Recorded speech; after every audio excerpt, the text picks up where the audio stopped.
Hey, what's going on, everybody? Welcome to another edition of the NH Experience. And on my show today, I have another special guest. He is running for the Congressional District of California, District 43. He is a United States Navy, retired Navy person. So, again, he's a part of the military. So, salute to him off top. Absolutely looking to do some better and greater things in the community of Los Angeles. He was born in Los Angeles, raised in Los Angeles for a period of time. So, we'll get into that. Why is he running for the congressional seat of the 43rd District? And just talk a little bit about his journey overall. He's the host of Real Talk Radio on KABC AM 790. You can catch it anytime you're near a radio dial or on the iHeartRadio app. Ladies and gentlemen, give it up for the one and only Joe Collins. How are you, Joe? I'm blessed. How about yourself? Hey, man, living and breathing through these times. Yeah, right. It's good. Thank you so much for taking time out of your schedule. I know you're a very busy man. You're campaigning. November is coming up relatively soon, just around the corner. And I want to get into your journey, because when I deal with a person that is about politics, I'm always curious. It's like, at what point did you decide, okay, this is the direction I want to go in? So what was it like growing up? You grew up in Los Angeles, obviously, off of Normandy. Anybody familiar with Los Angeles knows the Normandy corridor, the Vermont corridor, that area. Yeah. What was that like for you? And then at what point did you decide, okay, you know what? I need to go into politics. I need to try to make what I consider a change and a difference in the area that I come from. Well, growing up in South Central Los Angeles, man, it's kind of rough.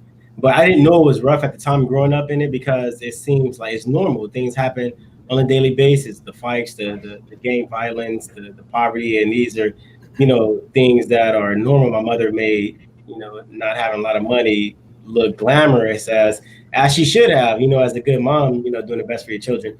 But my house was shot up in a drive-by whenever I was younger, and I had just got into high school actually. And that forced my mother to move us to Texas. We moved right outside of Dallas. And so I finished high school in Texas. And then I joined the military. I served 13 and a half years in the U.S. Navy. And the reason why I got out the military was to get into politics.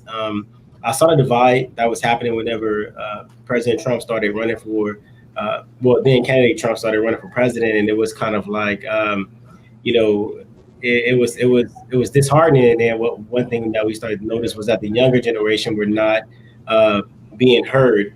And that's something that I wanted to be able to solve. And then whenever I come back to South Central Los Angeles, especially being in the military, traveling across the world, traveling across the United States, I can see that the issues that we were having here in South LA were not normal. I mean, coming back and seeing poverty, coming back and seeing an influx of homelessness, coming back and seeing that there is no economic development, no opportunities, our education is still poor.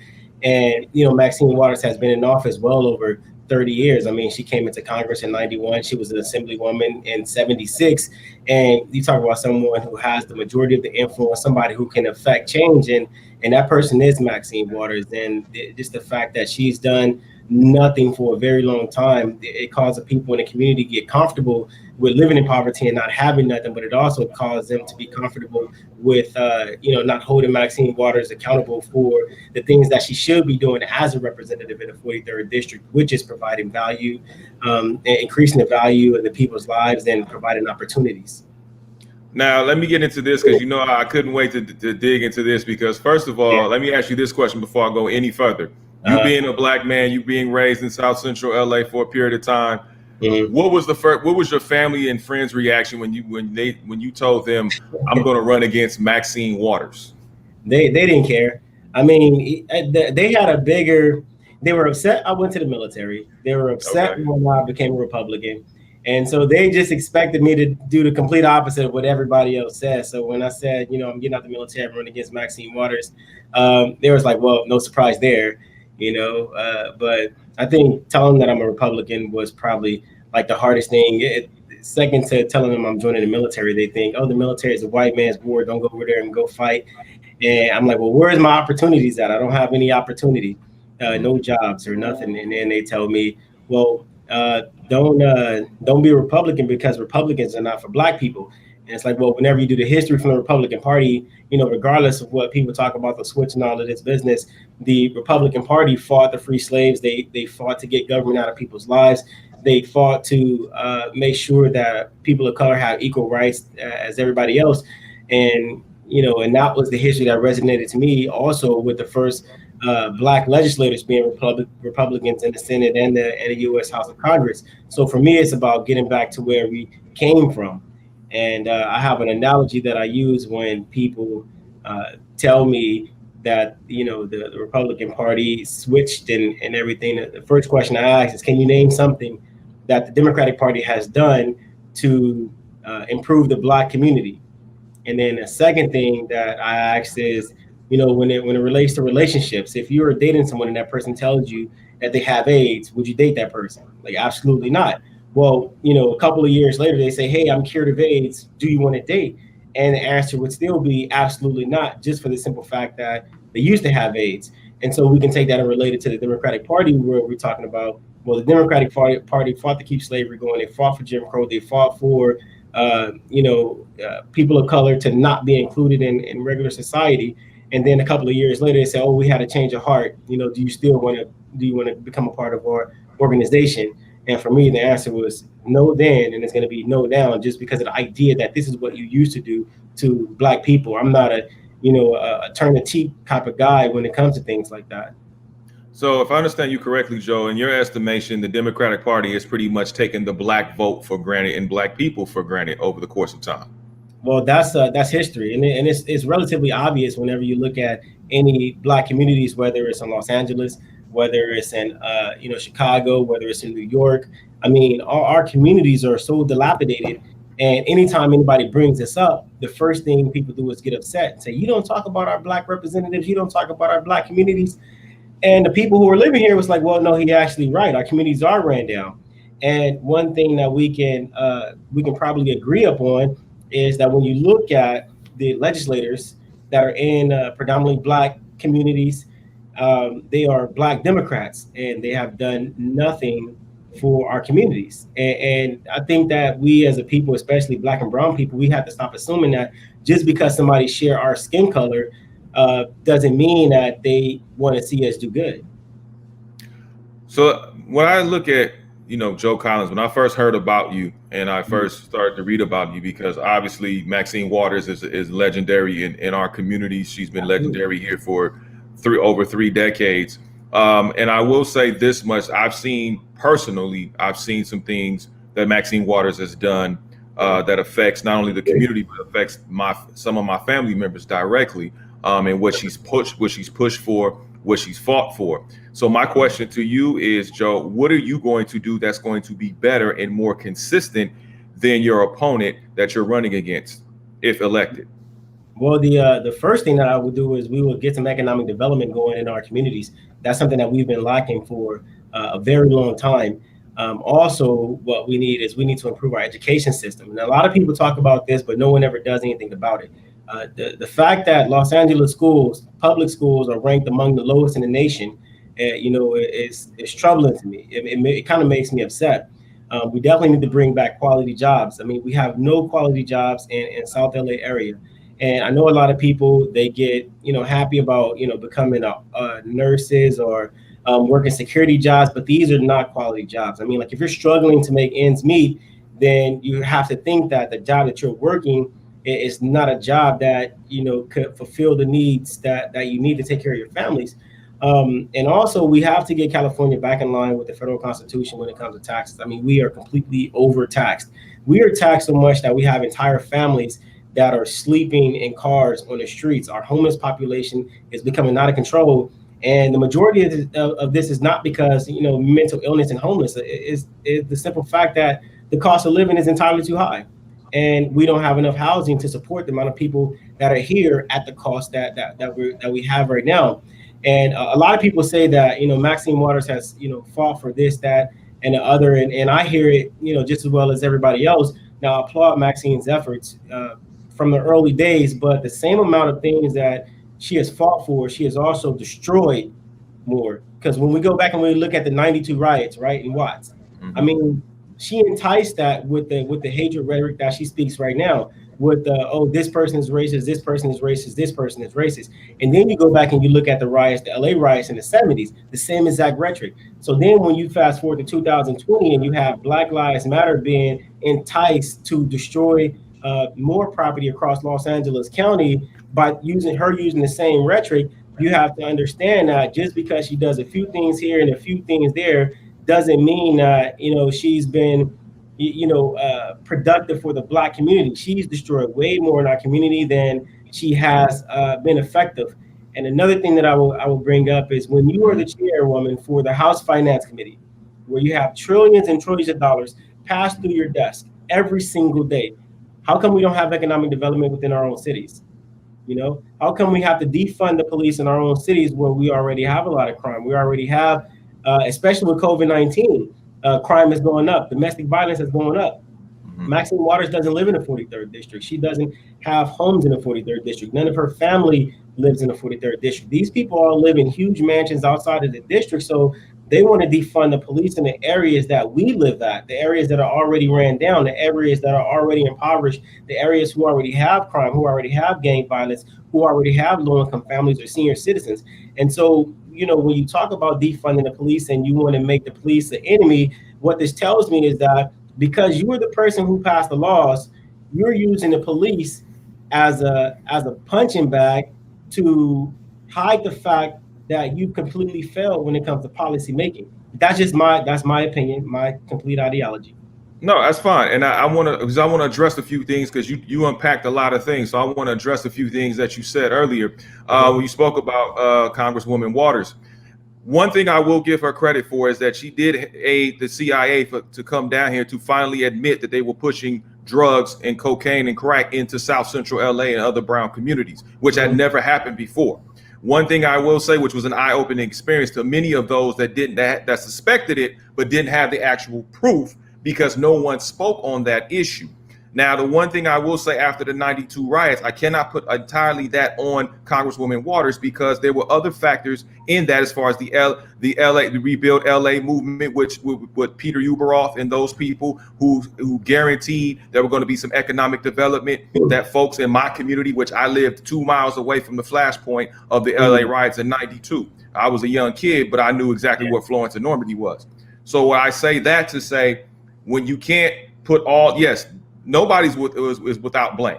Nobody is. So I agree with you on that aspect. But what I will say to clarify is the fact do you understand when people, not just Congresswoman Waters or maybe other political figures that are talking about that, but you understand when the people say about defunding the police and what that truly represents?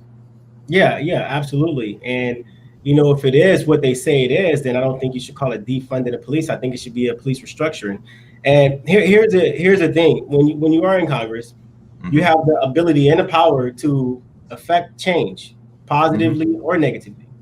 And so the stands that, in my opinion, the stands that Maxine Waters is taking, even coming back from the 92 riots when it comes to economic development or the lack thereof, and even when it comes to the situation that we have, the disparities that we have with the police department. And the Black and brown community, the minority communities, she has the power to change these things. And the reason that I know is because, we went to Minneapolis after George Floyd died, and we had a demonstration to where, we had the largest demonstration, but we were also able to speak to the mayor of different cities in that area and let them know what the climate on the street is, how people were feeling, the fact that these 4 officers at the time were not charged, and then you had the 1 officer who was charged, but his charge was so minimal. But we had our rally, we had our demonstration along with talking to the representatives, and we were able to get them where we needed to be when it comes to arresting these 4 gentlemen and giving them the charges that they deserve.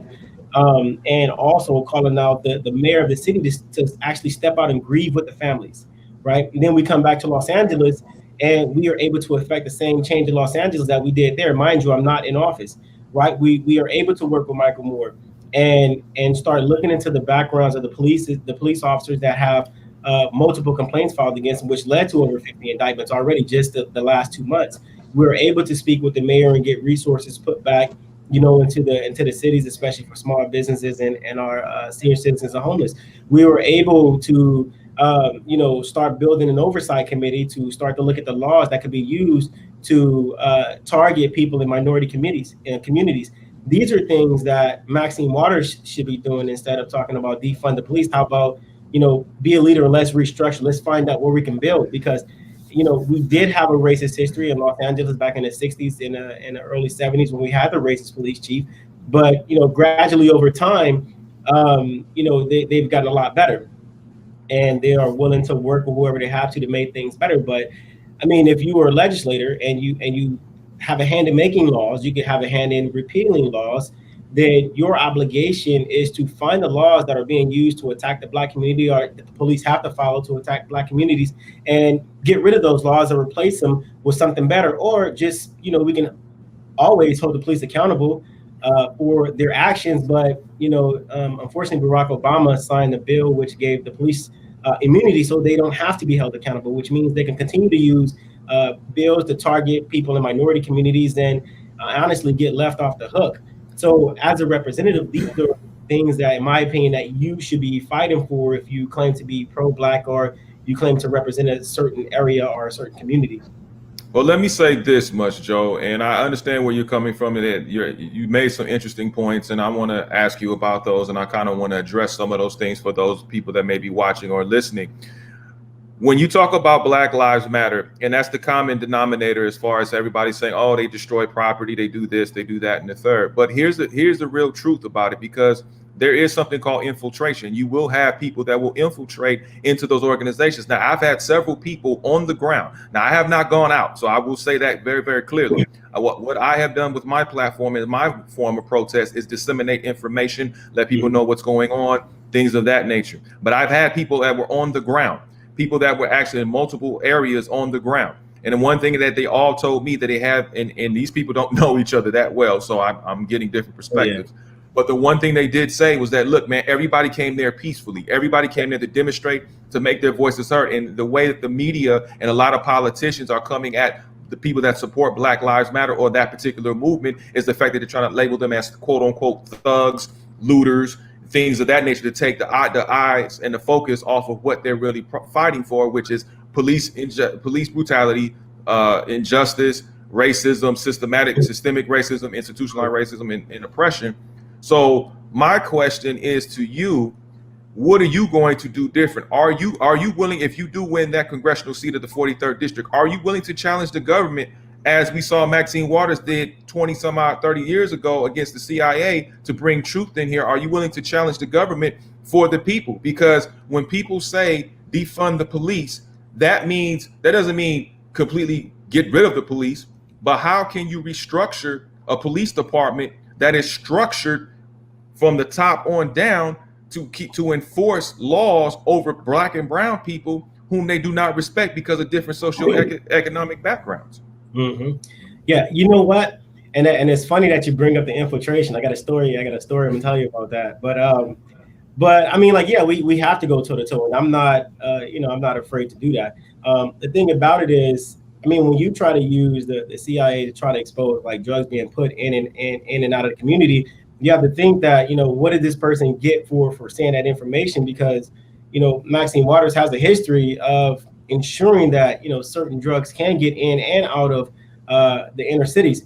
But, when it comes to socioeconomic development, man, I think that, in order for us to get back on the same playing field, like we honestly, and I do this myself, and I encourage a lot of younger people who are running for office, regardless if they're Republican or Democrat. We honestly have to go back and we have to look at all the laws that have been put in place that are holding us back, because those things are still prevalent. I know it's a maximum of law that says, and this is where the first come, first serve comes into play. You have the maximum law that says anything that can be proven shall be proven, but we're always going to go back to what was there first.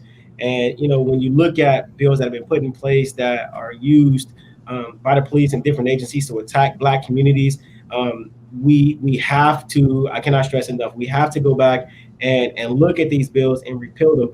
And that's probably one of the biggest issues that I have with Black organizations, Black leaders, and things of this nature, is because from my opinion, and from my research, everybody wants to support the Black community. They want to holler about, we got to go out and go do this, that, and the other.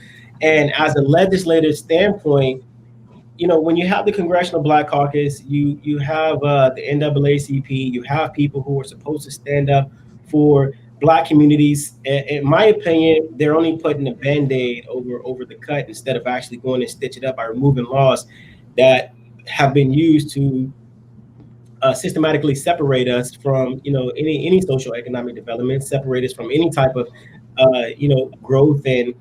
And I hear people all the time say, well, you got Black people that are millionaires, so everybody can be billionaires. And it's like, well, it doesn't necessarily work like that, because you have to understand the environment that different people come in, are born in, and and the influences that we have in our own communities. So that's my stance on that. I'm willing to do it. I have been working on doing it. We're working on getting a petition together so we can repeal the '94 crime bill. And I'm gonna say it's not perfect, but it's a start. Once we get that, then we can start moving on to other pieces of legislation that have been put in place. And once we get all those legislations out and we get new legislation put in that's going to help keep everybody on equal playing field, I think that we can move forward. But we cannot forget history. We cannot forget history. We cannot forget where we came from. And that's going to be a major key. And then we'll get back into infiltration whenever you get an opportunity, because I've seen it firsthand. Absolutely seen it firsthand. Yeah, I think we all have with that, and that's why I said I think that gets a bad rap. I think you can't put a bunch of people who have an agenda to try to destroy, and versus the people that are there for a specific reason, to bring peace and bring awareness to some things that have been overlooked, not heard, not seen for centuries. So when I look at you and I see that you're out here in the community, you have a space in the community, you've been giving out food, which has been fantastic. I applaud you for that. I don't want people watching and listening thinking, oh man, he's going to just bash up. That's not it at all. I'm here to get down to the root of things, but I give credit where it is due. I think you've done a phenomenal job, trying to look out for the community the best way you can in that particular aspect. And I say that because as a politician, I know that your platform is to support the community and to bring better things to the community. I know that's priority for you, but I'm sure in the best interest of humanity as well. But with that being said, with all of those qualities, what are some of the characteristics that are most important to you as a human being?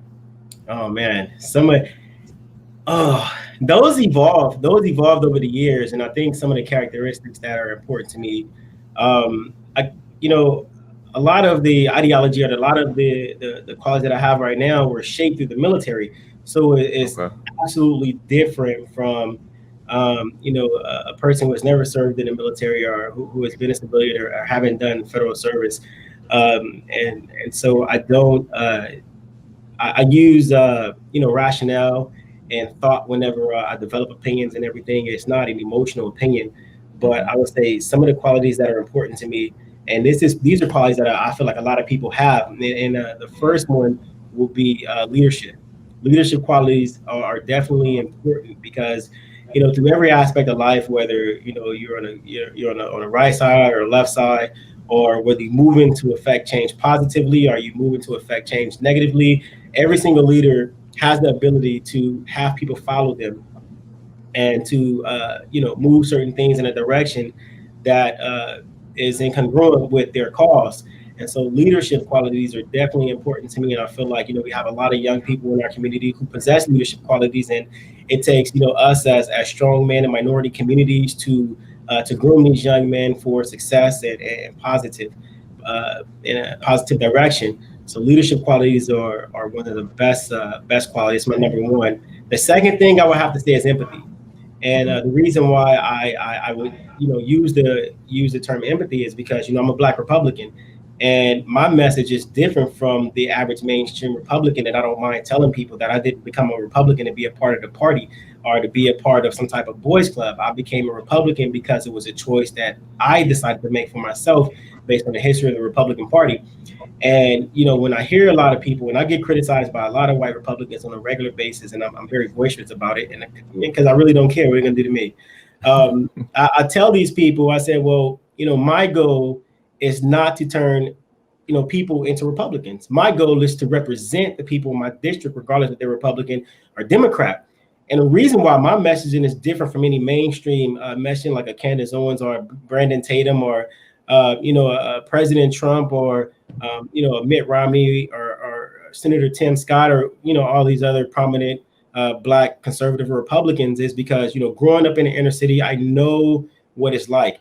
And we have this analogy that we use in the military that you cannot force somebody to work on a mission when their home is broken. And right now in South LA, we have a lot of people whose homes are broken. So a message of empathy and patience is what works in getting back to the basics.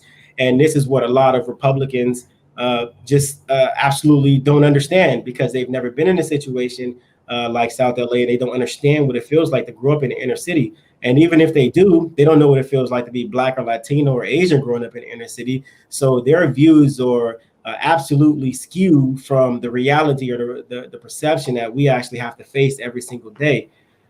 So and then the last one, love. Love is definitely important because the Bible says you love your brother as you love yourself, and I think that's what we've been missing for a long time. But through COVID-19, you see everybody is coming back to the aspect of loving each other, loving your neighbor, and treating everybody with respect and doing things just out of the kindness of your heart to help everybody because we're all struggling right now. Those would be my top three. Mm-hmm. Well, you mentioned you picked some great characteristics and valuable characteristics. When you talk about, young Black men, young brown men and growing up in South Central LA, whether it's Watts, Compton, Long Beach, Inglewood, or wherever, which those are areas, obviously, that district hovers over that you're running for. But when I look at the thing about it is when you talk about leadership, you talk about love, you talk about empathy, those are things that we don't see from the Los Angeles Police Department. We don't see those things from the Los Angeles Sheriff's Department. I mean, just recently, Chief Moore came out and said, well, we're blaming the protesters. The blood is on your hands. What happened to George Floyd in Minneapolis. And then he doubled down and had the mayor join him to try to save face, I like to call it, because he was busted by saying something so insensitive, something that's opposite of love, obviously, opposite of leadership. And so you mentioned earlier about the LAPD getting better after having a racist police chief like William Parker and those, on down the line from Daryl Gates on down the line. What are you going to do if you are voted in the congressional seat to still be able to help the constituents of this great city, the people that have decided to vote you in, because you're going to be kind of far away from them at times. You're obviously going to have to be in Washington conducting business there. What are you going to do to help the police better understand our communities, or can you even do that? Oh, yeah, it's absolutely doable. And I understand what you're saying. And, unfortunately, Michael Moore has been one of the people that has been held up as a punching bag, too, and he should. He's getting his butt handed to him on a regular basis. And, I think the biggest issue that we have right now with the Los Angeles Police Department and the Sheriff's Department and the Highway Patrol is that these people are not from South LA. Mm-hmm. They don't know the social economic culture. They don't know the social construct of our communities, and they don't know the people in our communities. So if we are going to have positive relationships with the police department, we have to get these guys socially inclined to the people in the community, because right now, when you have people coming from Arizona, when you have people coming from, Fresno and Bakersfield or across the country in these rural areas to police in South Central Los Angeles, immediately these people think that everybody out here is gang members, right? Mm-hmm. Because they have the TV shows, we have the movies, you have the perception that they put on the news that every Black man is a gang member. If they dress like this, they're gang members. But what they don't understand is that, I'm gonna say 9 times out of 10, the majority of these people are not gang members. They're following they're following a fad that they see on TV or with the influencers like the rappers or hip hop stars and athletes. That's they're dressing like the culture because they want to fit in, or they think it's cool, or because it's acceptable. And that's where the mistrust starts to break down. And so we have to get these police officers trained to know the social construct of South Los Angeles, for starters, because this is my home. And and then they can take that and move it across California or the rest of the country as they see fit. But we have to get these police inclined. We have to allow them to know that just because you see a person on the street and they look a certain way or dress a certain way does not make that person a criminal, even if they have a criminal background. You got to understand what's going on in our society, and the lack of this, and like the lack of this type of empathy and love and respect, leads to the police brutality. It leads to police violence in our communities, and unfortunately, that's the reality that we live in. And until somebody steps up and takes a stand to do something about it, or you elect someone in office who's going to do something about that, is going to continue to be our climate. Now, I want to ask you this question too, because I know you mentioned early on in the show why you're going for Congress. What are you doing? What do you plan on doing with that? But you understanding where Congress is, obviously Washington, D.C. is miles and miles away from South Central L.A. And to be able to relate to the people, why not go for city council? Why not go, become the mayor where you have some direct influence where people can actually knock on your door at any point in time and speak with you? Why go all the way to Congress? Why did you decide to go that direction versus the local direction? Well, for the city council position, they don't have enough influence. And if you see Los Angeles City Council right now, there is some terrible stuff. They're in stuff I don't even want to be a part of, to be honest with you. And, when you look at the role of a mayor, he takes his leadership directly from the governor, and so if the governor says something and it's not aligned with the mayor's objective, the mayor has to follow the governor if he wants to remain in that seat. Whereas you have the representative in Congress or the representative in Senate who can affect direct change in any community across the United States of America, just by the position that they have. I mean, like when you talk about rebuilding South LA and Mrs. Waters being on the board of the House Finance Committee, she can bring change in Los Angeles with the snap of a finger. We talk about, the amount of laws that are getting passed in California. Maxine Waters and anybody who are in Congress or in the Senate has a power to get those laws removed immediately. The thing is if they want to or not.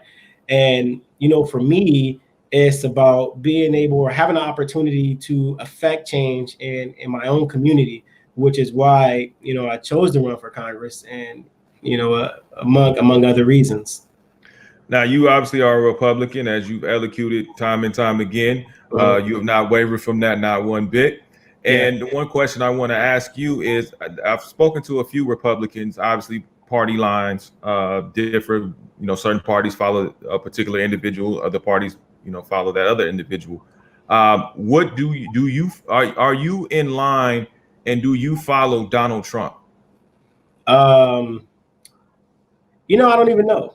I don't know. I would say this though, my whole adult life, and this is what a lot of people don't understand. I support the president of the United States right now. I supported, Barack Obama. I supported Bush.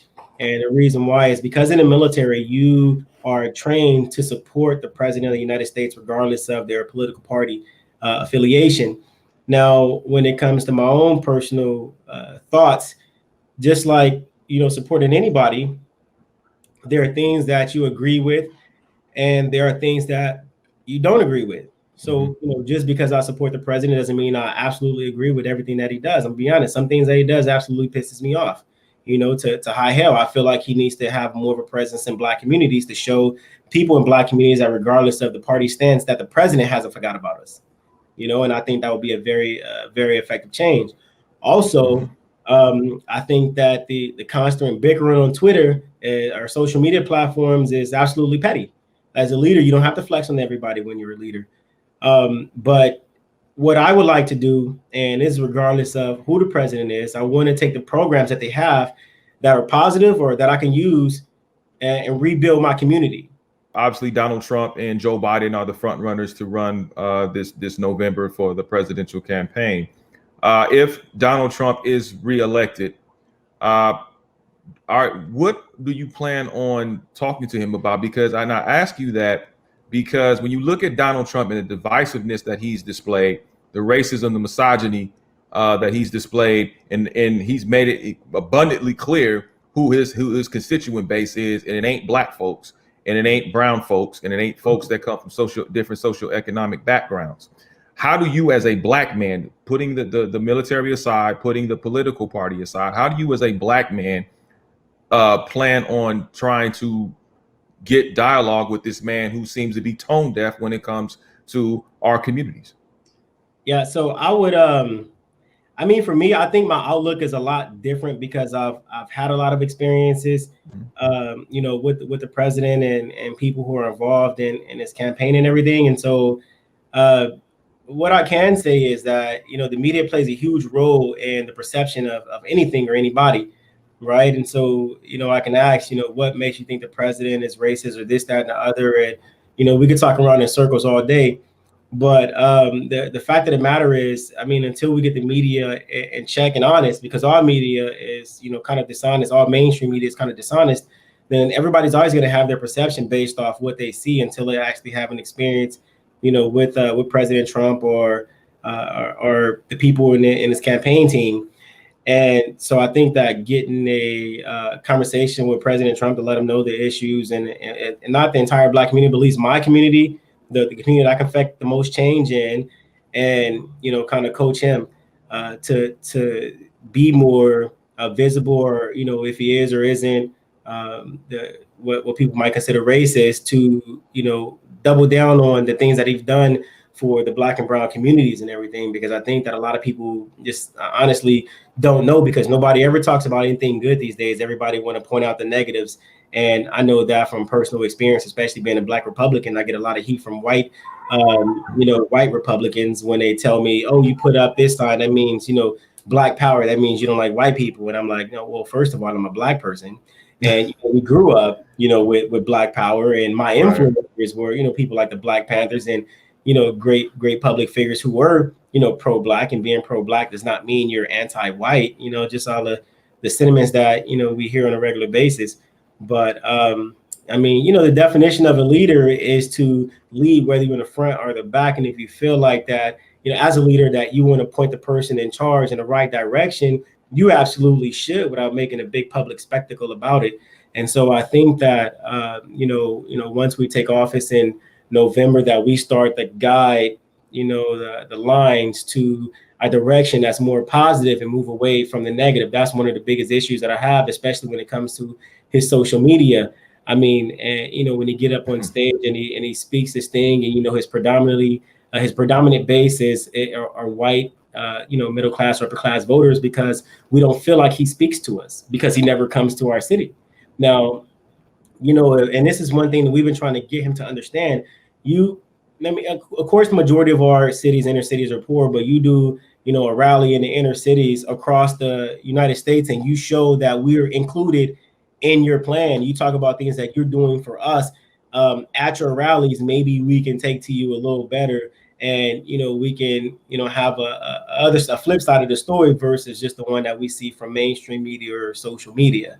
And but that's something that, you know, his team hasn't been able to listen to, and the primary reason is because, you know, when you have a team of you know, I hate to say there's a lot of white people who have never been to inner city or scared to come to inner cities.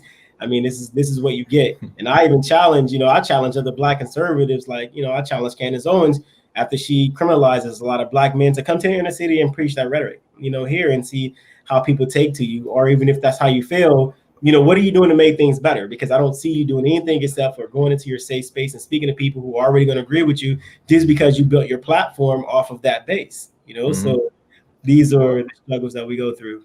Well, I think when you talk about Candace Owens, I think she's completely lost. And it's interesting because she has, at once upon a time, she was on the other side where Black folks were. She was speaking up for Black folks. And then all of a sudden, I guess the coin was right.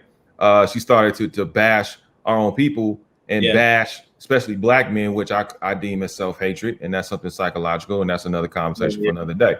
But I say that to say, when you speak about Donald Trump, and you speak about when he represents Make America Great Again, we know what that represents as Black people. We know what that represents as brown people. I mean, he's tried to build a wall to separate Latino people. He's created concentration camps, modern day concentration camps. No, that one right there. I'm sorry, that one right there with the whole wall thing. Like, being in the military, I can tell you that's absolutely false. It wasn't to separate, you know, really? At the border. It was to slow down sex trafficking that was coming over the border, because these children that were coming with these people, they were not families. And actually that started the Obama administration started that that whole concentration camp and separating the kids. I think that's something that President Trump just pushed more, but since he get a lot of heat from the media, they made it seem like that. But sex trafficking coming across the southern border is terrible. If you're in the United States and you go across the border, you're lost. If you come across the border without documentation, you're lost. And we know pedophilia is very real. We know the sex trafficking is very real, and it's been prevalent. Now, the idea of separating kids, I spoke to one of the Democrats. He was part of the DNC on my radio show last week, and he came up with a great point, and this is something I absolutely have to agree with. When you separate the children, just like you separate a family in America, and you put them in a home type of situation, I think that he had a great point because it was his idea. I think that we need to start taking the children and putting children in an environment that's more suitable for children, like a home or apartment type settings with some oversights where they can actually feel like kids. They don't be psychologically messed up when they get out of these. There are prisons. Yeah, but why? But my question in the first place is why put them in modern day concentration camps? Why not say, okay, if you do not want undocumented workers here in this country, why not put them with their parents? Because these are 2, 3, and 4-year-old kids. There have been reports of these kids being sexually assaulted by those who are supposed to be protecting and watching out over them. These kids are scared. They don't understand the language. They're being brought before judges. They're being brought before, what they consider these big time soldiers, which are probably police officers and things, people that are escorting them to and from situations. And as a kid, that's got to be terrifying. So to me, the fact that Donald Trump, no matter where it started, the fact that Donald Trump continued to push that line when he could have stopped it, as you elocuted earlier, you have the power to either move things or stop things. He had the power to stop it and he refused. So is that an individual, speaking about your qualities of leadership and qualities of people that you find with leadership, empathy, and love, does that display leadership, empathy, and love? And is that the kind of person that you would walk behind or support in any way moving forward? Well, you know what? I think that we always can do things better. And the people around him, if that's what they're telling him to do, then he needs to remove those people because, we absolutely need an alternative to keeping kids in cages. And I don't care if they're citizens or not. Little children should not be in cages. But in the same token, I think that we need a better system or a better way of identifying if these children actually belong to the people that they came across the border with. Sometimes they do. I'm not gonna lie to you. Sometimes they are their children because you have people that are legitimately escaping their oppressors in their countries. But on a flip side, we also have the other issues at hand too. So I cannot, in good honesty and faith, I can't tell you what the right decision is. But what I can say is we need to at least make the situation more comfortable for the children until we get them back with their parents. And when it comes to children in courts, I don't know, because the United States Constitution doesn't allow minors or anyone who is not mentally capable to testify in a court on their own behalf. So I have no idea. I've never been into a court where children are brought into a court. So but Joe, they have. They've shown video. They've shown photos of kids standing. Obviously, they've been drawing photos, but they're standing before these judges, scared to death, can't speak the language, don't understand the language. So how can you do anything further? And this is why I'm saying, that's why I pressed the question to you. Yeah. Is Donald Trump a man that you will follow since he's continuing to do acts of this nature? Yeah, I mean, until somebody wins against him or until he voted out of office, then we're gonna have to. But as I stated earlier, a real leader directs the leader in a direction that the leader should be, because those are the signs of a good leader. I don't feel like whether it's Joe Biden or Barack Obama or President Trump that you abandon your leader because they're doing a terrible job. As a leader, we have to be able to direct these people in the manner that they should go. And I think that's a stand that I'm gonna take, and that's a stand that I'll stand by. And I hope that a lot of people would start to get behind and direct this man in the manner they think they should go. But that's me. I can't speak for everybody else. No, I totally understand. The second part of the question, I know we got off on it, but if Joe Biden wins the seat of the presidency and he's our next president, what are some of the things that you want to speak to him about? What are some of the issues that you feel like you can work with him about? Obviously, different parties, but what are some of the things that you are willing to work with him on and try to focus and get his attention on certain agendas that you may have? Well, the first thing that we're going to need from Joe Biden, to be honest with you, is a public apology from the amounts of racism that he displayed back in the 70s, from calling, integration, racial jungle, calling us super predators, and creating crime bills and things of this nature that disproportionately cause mass incarceration among Black and Latino communities. He's going to also need to repeal that bill. We're going to need some type of restitution for that because, PTSD is real. PTSD Yes, is real, especially in the Black communities. And so, because we've been going through these things for a very long time, I think that the Black community is going to need some type of restitution. But for one, we absolutely going to need to get rid of every single bill that can be perceived as a racist bill, or a bill that is that will trespass against your rights and that can be used to target people and minority communities. And then we're going to have a serious discussion about the corruption. His son being on the board of Burisma, and you promising billions of dollars in loans to different companies, while fattening your pockets. If you're going to fatten your pockets, fatten the pockets of the American people. It's not right that you're winning and we're losing at the same time. And then, just like, any other leader, Joe Biden wins, we're going to stand behind Joe Biden. We're going to guide him in a direction that he needs to go. And I will hope every other leader would, our so-called leader or wannabe leaders would take the same stance. I mean, because if you're going to be a leader, you're going to be a representative in Congress or a legislator, you have to be willing to work with everybody across party lines to ensure that the United States is the greatest country in the world. And if we're not there, we're working towards that. Quick question. Should Donald Trump also apologize for his racism, misogyny, and division that he's caused thus far? Yeah, absolutely. Absolutely. If people feel like President Trump is racist, let's identify it and let's call it out, and I think that, he should. And also we need more programs in our inner cities. He needs to be more visible in the cities. I think the Republican Party as a whole needs to be visible in inner cities as well. Because if you're going to preach the message, at least preach it to the people who you want to, get on your side. The Democrats are all over the place. They're in Republican districts, they're in Democratic districts, Libertarian districts, they're everywhere. So I think that, we need to start imitating that same thing. But on another token, we need a message of unity. We need a message of togetherness. And I think that just for both sides of the house, including the President of the United States, it's time for us to truly come together and start working towards what's best for the people.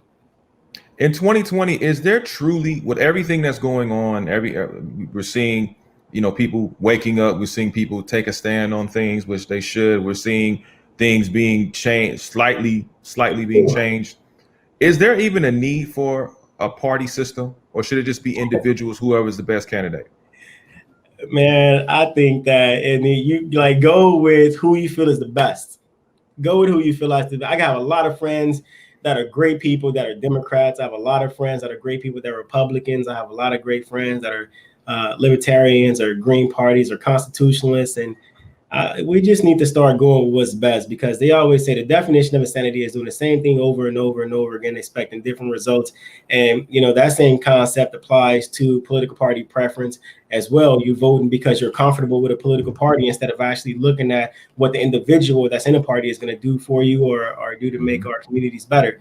So, I mean, vote for who you feel like is best, regardless of the political parties, period. Another thing too, you talked about economic development in our communities. What are some of the plans that you want to put in place, for economic development? Because we see a lot of gentrification in our communities, not just in Los Angeles, but across the country. How do you go about to try to regulate that, or can you regulate that enough where you have a balance of influx of new money coming in here, but you still have the community vibe, the community-based people that have been here for decades being able to still own their homes, not being able to afford their homes with property taxes going up? Because also too, there's been talks of getting rid of Prop 13. So how are you going to be able to stop legislation from going against homeowners being able to still take advantage of Prop 13 and still being in their own communities? Yeah, I think that, I have a few answers to a few different sections of the question. I think when it comes to homeowners, that's the easiest thing that you can do is protect homeowners, whether it's with, Prop 13 or bringing in some new type of incentive to keep homeowners in their homes. But I mean, this is what happens when you have no balance, right? Mm-hmm. And unfortunately, right now we have a conglomerate of Democrats that are in office in California, and they, slam bills down your throat and repeal bills and do all types of things, regardless if you like it or not, because you have so many that they feel like they speak for you now, which is why we have the majority of the issues that we have going on here in California. When it comes to economic development, I mean, like, let's be honest, you won't be able to stop gentrification. You can never stop gentrification.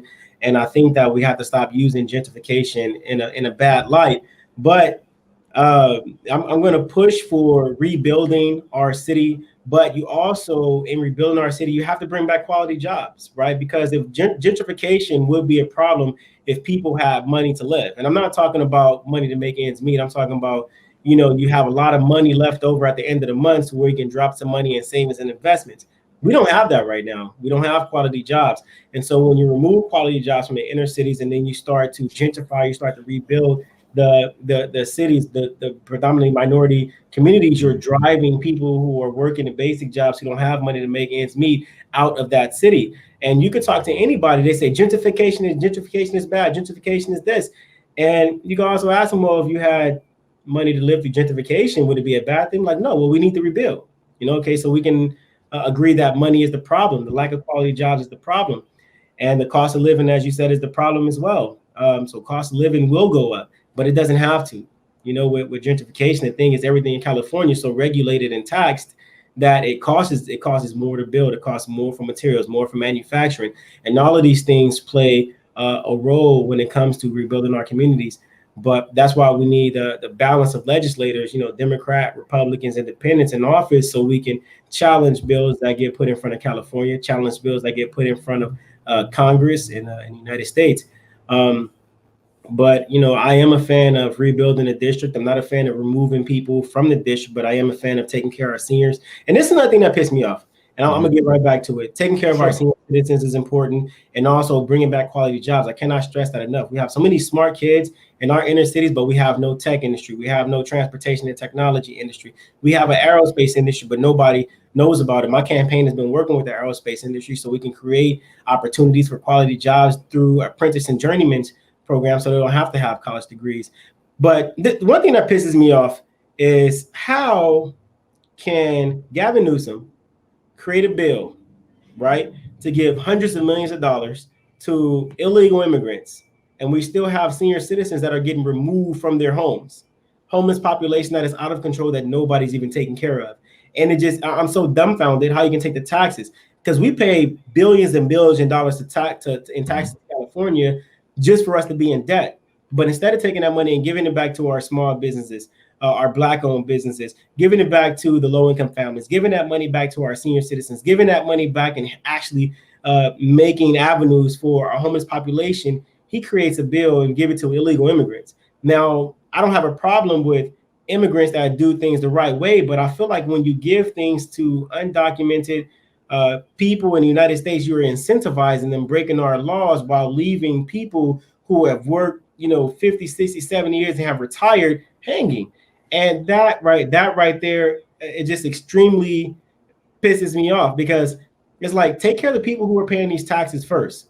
And after everybody is taking care of our small businesses, our senior citizens, our low-income family, and our homeless, then take care of illegal immigrants.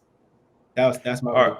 Well, let me ask you this, because there are a lot of undocumented workers that have pretty much helped build this economy, and a lot of people that have looked the other way, that have allowed undocumented workers to come in to create families and provide for families. And not all undocumented workers are criminals, which I think a lot of undocumented workers get a bad rap, because we're grouping 2 or 3 people that have committed crimes, which I don't condone, but you're grouping 2 or 3 people into one group, and that's not fair.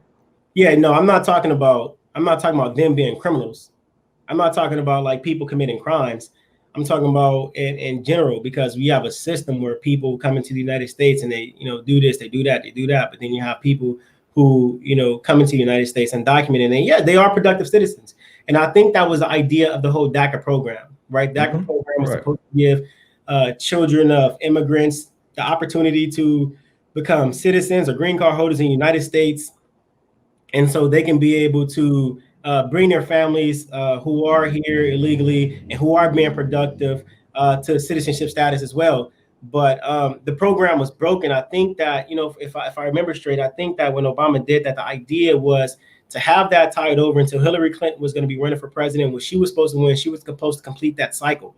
But I feel like, because the system was broken, but these things were promised to these kids, that is the obligation of the government to mend that system and create a pathway to citizenship for these people, so we can move forward, so everybody can benefit. But when you circumvent the system, it makes it harder for everybody else. Yes, we have illegals here that are working, that are helping rebuild the economy, but that is at the expense of, Black and brown people who are here legally, or men who are getting out of jail trying to be recidivized, but they cannot get a job because of, companies want to hire illegal immigrants because it costs less. You can pay them less, and they'll send their money back, across the border and everything. And so that circumventing the system, which makes it hard on people who live in our communities to even be able to find a decent job. I know a lot of people love construction. A lot of people love, different types of engineering jobs. And so it really makes it hard. It really makes it hard. I'm not pushing that. I'm not pushing everybody's criminals. I know I'm documenting people and they're great people, but, they need a pathway to citizenship. And I think it's only fair that they have that. But also, I think it's fair that we take care of people who are citizens first, and then we'll take care of them after we take care of people who are citizens.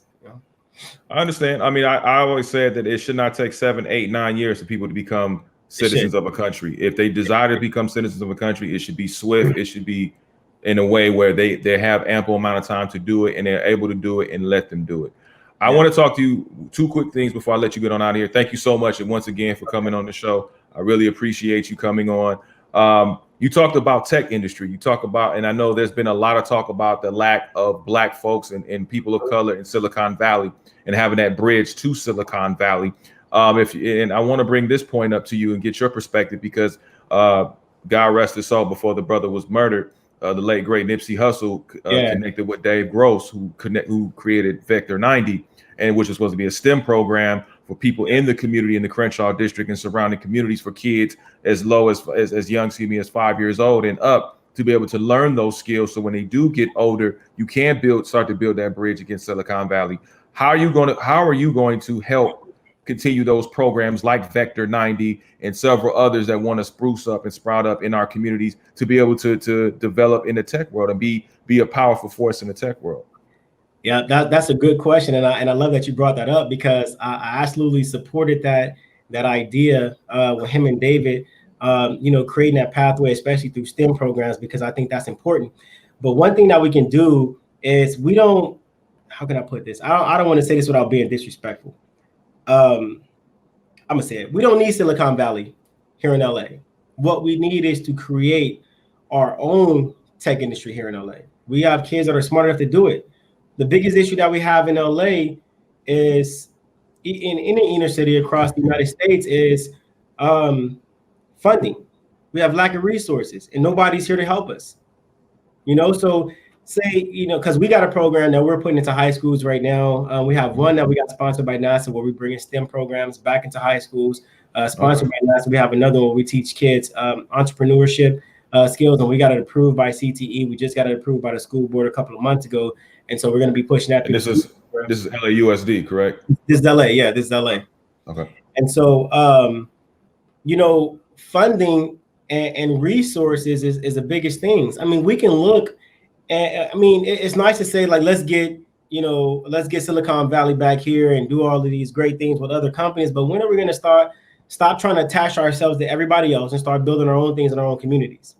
Right. I mean, like, look at King Drew, right? King Drew, Charles Drew Medical Magnet School was built with the idea of students going to that school to get directly in the science and medical field and going directly to hospitals.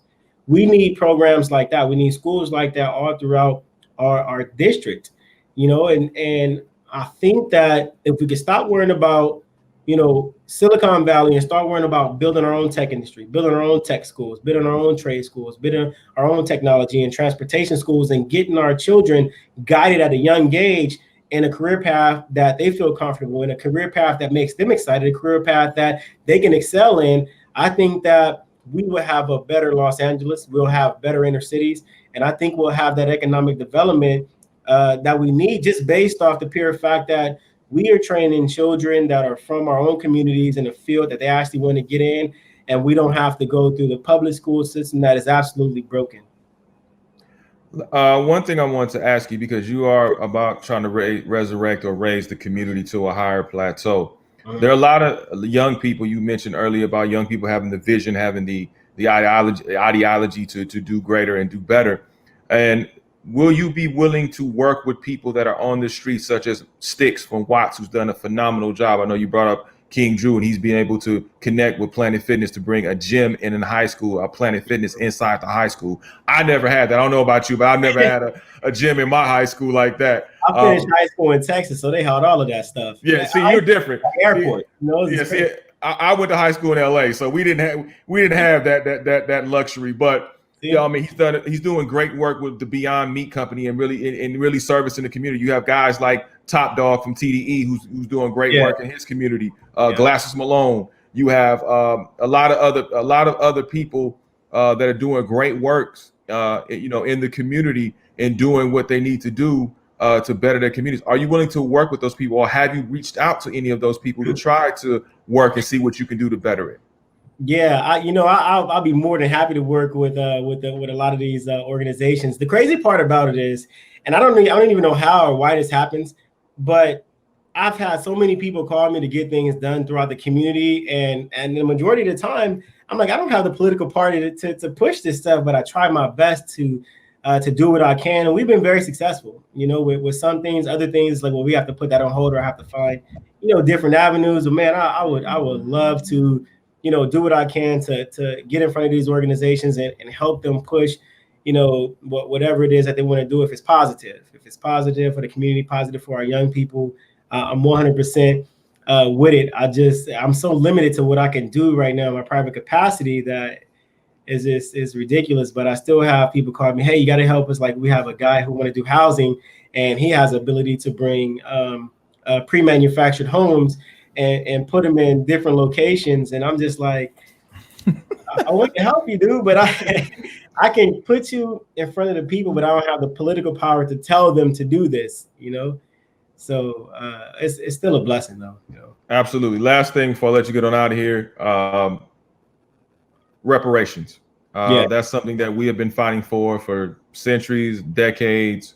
The government has said, "Oh, we can't afford to give reparations." Yeah, we just passed $1 to $2 trillion to get the stimulus. We've given reparations to everybody in this country, but Black folks who have built this country up from the ground up, basically. What is your stance on reparations? And if you are elected in Congress, what are you going to push to try to get Black folks some type of reparations?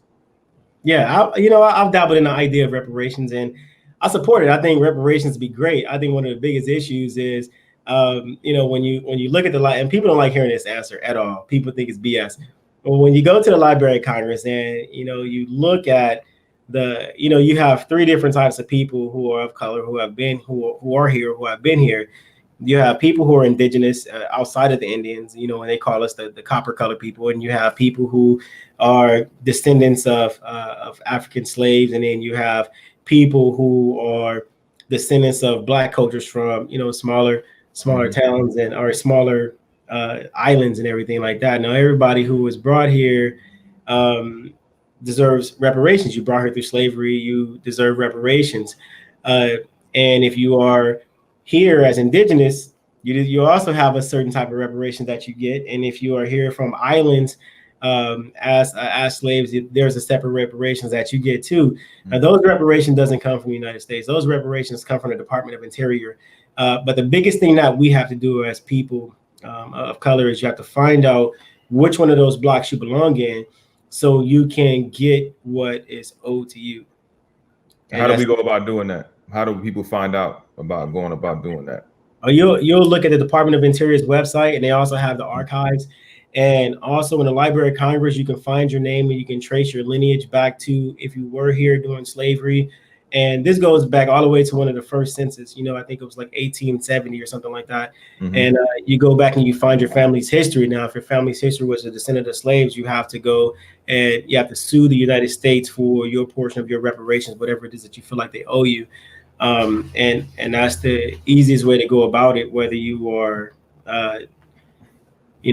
here as indigenous or whether you are here as a descendant of slaves. And this is a conversation that a lot of people don't like to have, because everybody want to be. You came here on a slave ship. My parents, great parents were slaves, and some people you didn't come here as slaves. When they talk about it all the time, some people were already here prior to slaves, and they used to trade with white people who came here for certain goods and things. But how history gets misconstrued and things are lost in time. So all the time. yeah. Well, Joe Collins, you have been fantastic. Thank you, sir, for your time. You've been gracious enough to give us your time. I really appreciate it. Let everybody know where they can keep up with your campaign, what you have going, and where they can follow you all the way to November. Okay, my website is joecollinsforcongress.com. Everything all spelled out. Instagram and Facebook, Collins for Congress 43, and Twitter, Joe Collins 43rd. All right. Well, thank you so much. Good luck to you, sir, at the polls, and we'll hopefully see you on the other side. Oh, yeah, for sure. God bless.